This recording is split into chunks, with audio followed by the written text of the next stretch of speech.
Hello everyone, hope you can hear me pretty good. I've been working on my 2011 Ranger tonight. The last evening was July 4th. The local town I live in didn't have fireworks. Well, there was some, I guess there was some public fireworks that they allowed. Because, you know, after COVID there's been a shortage of fireworks for fireworks displays. Been working on my 2011 Ranger two-wheel drive 2.3 4-cylinder 5-speed manual, and I replaced the sway bar links. These Ford Rangers really like to break sway bar links. I still own 3 of them. I'm going to sell one of them after I fix it, after a few things get fixed on it, but they like breaking front sway bar links. If someone makes a heavy duty aftermarket sway bar link that will last longer, that isn't going to break on me, I'd love to find out who makes it. But anyway, replaced both front sway bar links. Replaced front brake pads since I saw those were almost gone. I had a set in stock here in the pole barn, and I've been having an issue with this truck. I knew it was the right front wheel that would wander when I would get on uneven pavement, and I kept thinking, it's probably the right outer tie rod. It's usually the right outer tie rod. You know, the inner tie rods can wear out too, of course, but I thought it would be the right outer tie rod. And I was thinking, you know, maybe I'd put a new right outer tie rod on tonight, you know. But put the wheel back on, wiggled it this way, crawled under, looked at the joint for the right outer tie rod, couldn't see it moving. Maybe it has some wear. And then I started looking at the steering rack. Well, there's the boot. There's a little flexible round accordion thing over the inner tie rod.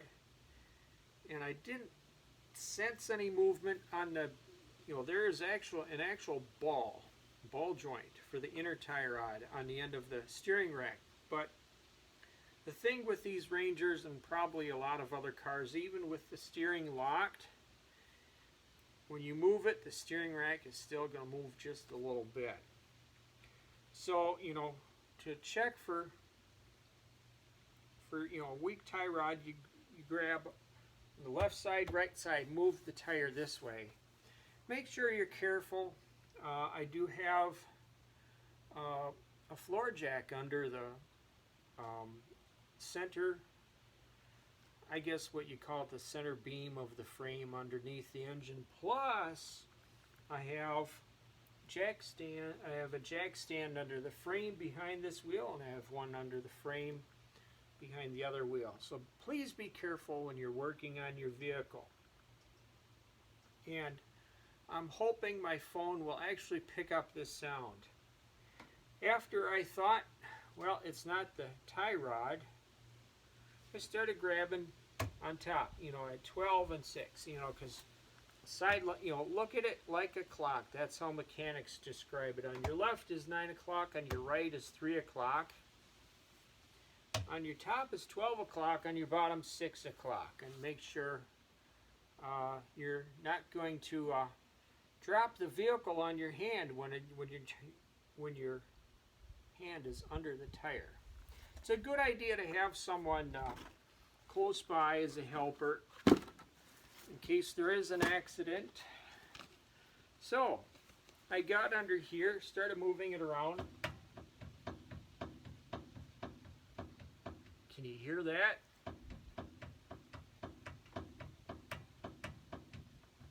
It's not the wheel bearing. I replaced the front rotors in this truck, you know, new new front wheel bearings, new front seal. I did that, can't remember if it was summer, I think it was summer of 2019. And so I, it doesn't feel like that, but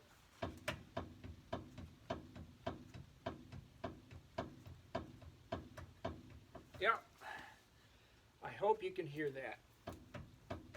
Or even just pushing on the top. What I did is and of course, be careful when you're working on your car. None of the suspension is taken apart right now. The wheel is off the ground so it can spin. So I put my hand right at the upper A-arm, where it has its own built-in ball joint going to the front suspension, the spindle, and I can feel it. It moves just a little bit. And the thing about this is going down some roads is like the front end of the truck feels like it wants to go in two different directions. There's a definite wander in the steering of this truck. But, it has 172,000 miles on it. I bought it with about 60,000 miles on it. I drive mostly in town delivering pizza. And I know the front tie rods have been replaced at least once. I believe it was summer of 2018. I had both inner and outer tie rods replaced on both sides, and I think one or both of the upper A-arms were replaced at the same time. But this baby definitely is moving.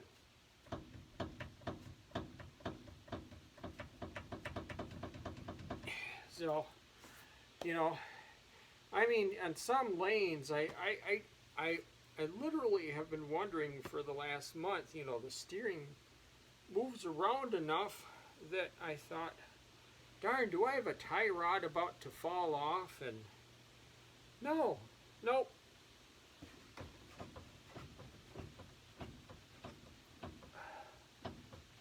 Well, when I do that, basically, there's 3 points. There's the lower ball joint down here, tie rod up here, upper ball joint. So when I do torque it, twist it, I can hear it. I can feel it. Same sound.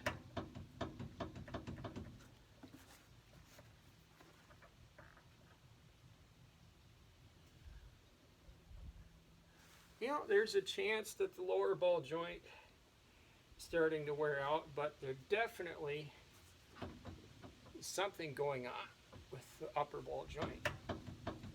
Oh, I can actually see it move. I can see the upper A-arm move.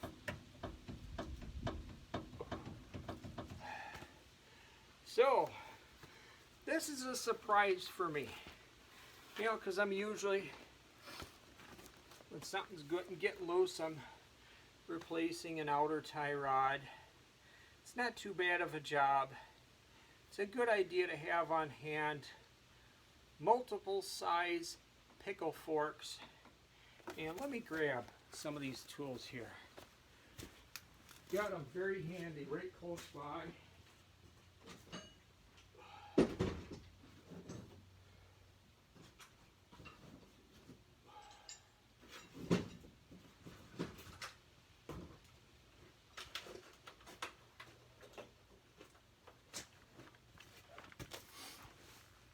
Okay, right here.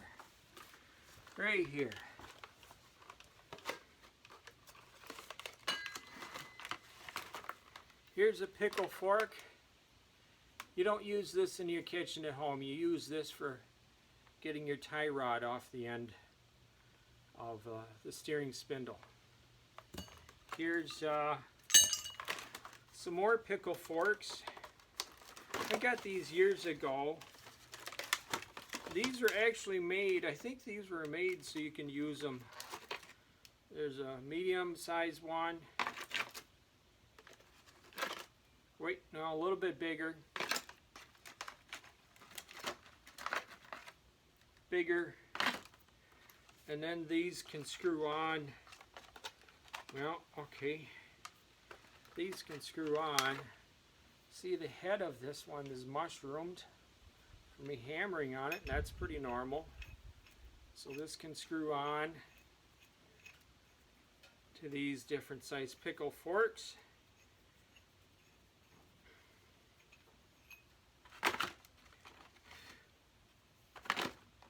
And then there is this one, except I've never used this one. I do not know what this end is for, unless it's maybe for a pneumatic hammer. I don't know.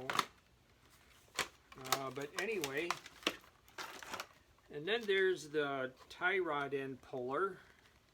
Got that at O'Reilly's. You know, because you just never know what size puller you're going to need. Got this one at O'Reilly's. You can even rent these at O'Reilly's. This one has kind of like a cup on it. Got that one. Haven't used it yet. But then there's one of these. I think this is what you usually use these more for ball joints. You know, a lower ball joint kind of thing. Here, this one's a little bit narrower. I've actually, I think I got another one of these in the other barn that I actually split in half several years ago, because sometimes a lot of this stuff is made in China and they'll use cheap pot metal. But then I got a ball joint kit back behind the phone. Let me grab that. Oh, okay. Don't want to trip on a cord.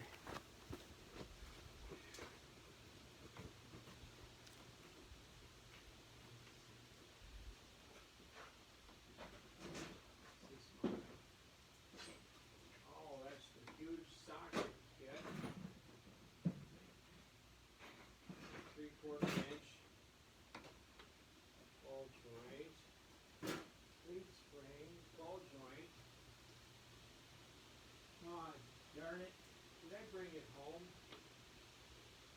Maybe I brought it home. Anyway,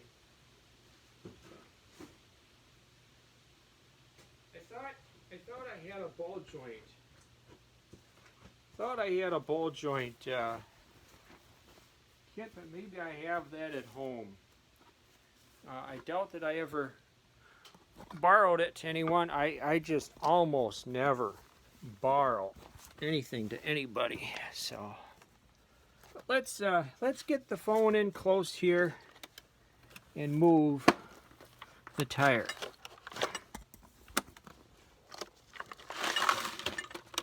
Just give it another